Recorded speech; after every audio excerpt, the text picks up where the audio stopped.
Чому ви все ще кашляєте, хоча хвороба давно минула?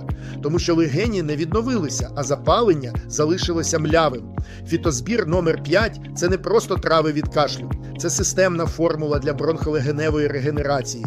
У складі дивосил, ехінацея, алтей, шавлія, чебрець, мати й мачуха, кропива, бруньки сосни та бузина. Кожен компонент працює по-своєму. Знімає запалення, виводить мокротиння, відновлює слизові, підвищує імунітет. Ефект відчувається вже через 3-5 днів, стає легше дихати, зникає першіння і залишковий кашель. Особливо збір потрібен тим, хто часто хворіє на бронхіт, не може відновитися після ковіду або грипу, або просто хоче зміцнити дихальну систему. В описі, подробиці, курс прийому і з чим поєднувати. Дайте легеням шанс повністю відновитися.